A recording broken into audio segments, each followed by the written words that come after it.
Pass me the 13 spanner. Welcome to Simplified Sparky Marketing.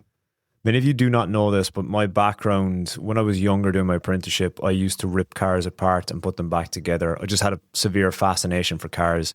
Buying cars, selling cars, flipping cars, doing little tweaks to them, selling car parts and stuff like that.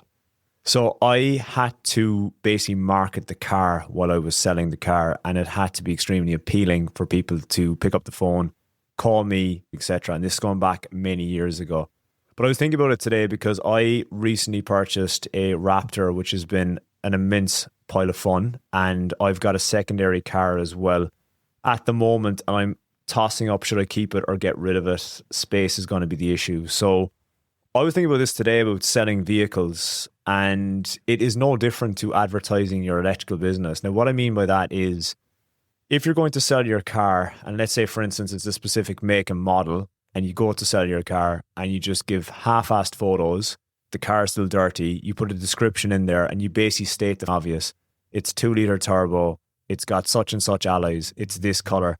We know all that. That's pretty obvious. And particularly, if someone's in the market for that particular model of vehicle, they're going to know exactly what they're looking for.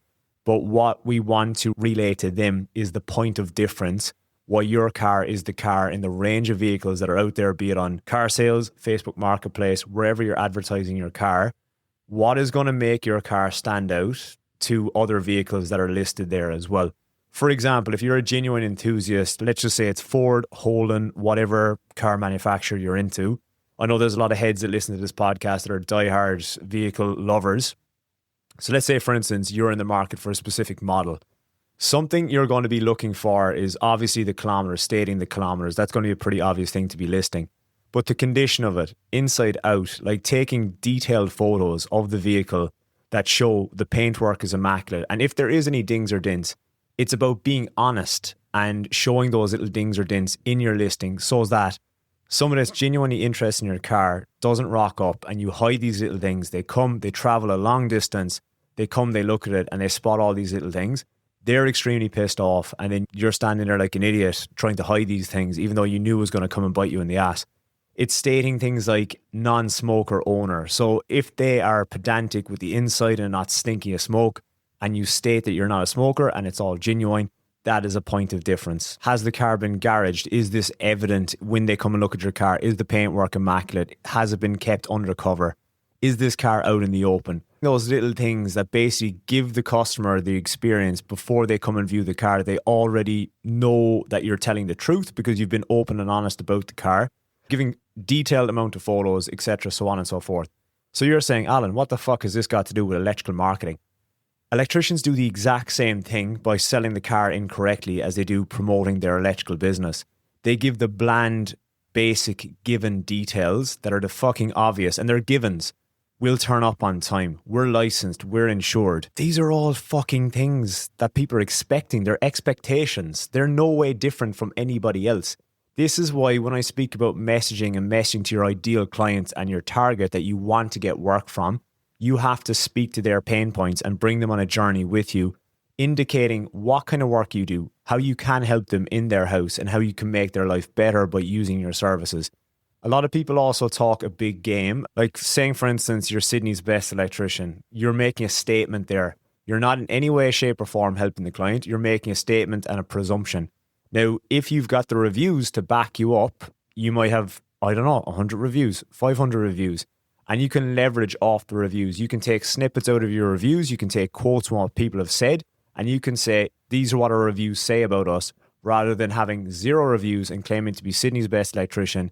People aren't stupid anymore, and I'm telling you, people are getting smarter, not themselves, with the help of AI is how they're getting smarter.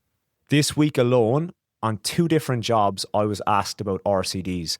The first job was an existing client was getting a rental ready. They spruced it up. They redid the kitchen.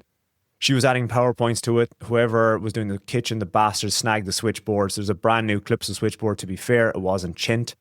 And as I was going through the job with her, she had this young gentleman in there, I would say early 20s, very proper kind of guy. And we're running through the job. I was putting in ceiling fans and putting in PowerPoints. And he was asking me about the switchboard. And he said to me, Is there RCDs in there? Have we got RCD protection? And I didn't ask him about this. I didn't get into it of how do you know about RCDs? Why the obsession with RCDs? But I dare say that he seen the paranoid type and he was probably asking about some of the electricals in the house because the painter had gone clean over the 1960s PowerPoints. So he was a bit concerned about them switching on and off. So it obviously flagged something on the Google search or wherever he searched, ChatGPT, for example, that it had to be on an RCD. And this is a good thing for us though. So that was number one. I was like, why or how does anybody ever ask about an RCD? Times are changing. The second one was this week, I was installing an induction cooktop for a client.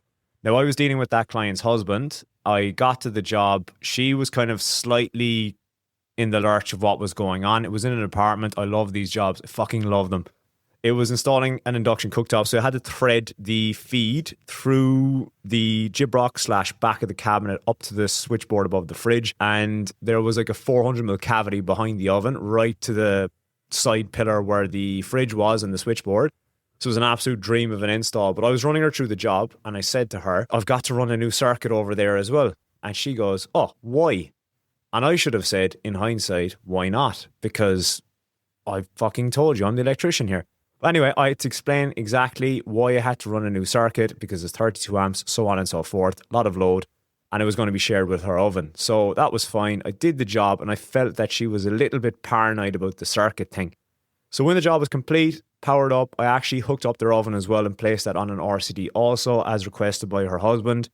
And when it was all cleaned up, schmick, up and running, water boiling on top of the cooktop, she asked me about the breakers. So she goes to the switchboard and she goes, are the new RCDs labelled?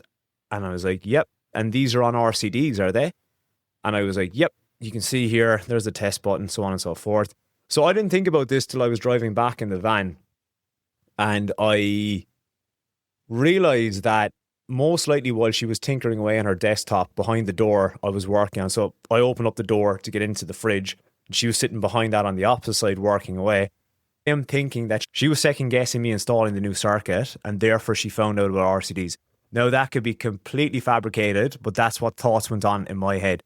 So people are no longer in the lurch, like information is at their fingertips, not only by searching stuff, they just have to speak into a microphone and they will get information back. So the days of pulling wool over people's eyes, using strategies like saying you're Sydney's best electrician, Brisbane's best electrician, you are going to embed yourself into a sea of noise. You have to pick a point of difference.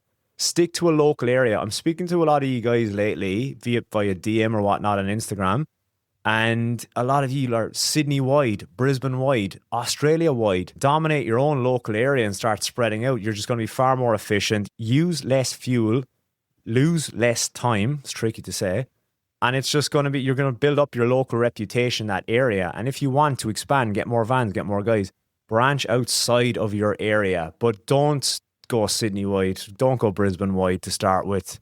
It's actually ridiculous if you stop and think about it. But the connection between selling cars and selling your electrical services are the same thing. If you sell your car as the same bland shit that everybody else is stating and just give one or two photos, it's going to be the same thing as your bland electrical business by stating the obvious of, you know, we're the best electricians in Sydney, we do any job. You have to get very specific with what you put on your website, the way you portray it, the way you relay that to your client, the way that you can get them into your world, your web, that they see your messaging, see your marketing, they put their hand up and they say, yes, this is the company for me because of X, Y, and Z. They ticked all the boxes, my pain points, my fears, my worries, and I really want to use their electrical services. That's all for this ramble this week. It just popped into my head today, so I said I'd push it out there. Catch you next week.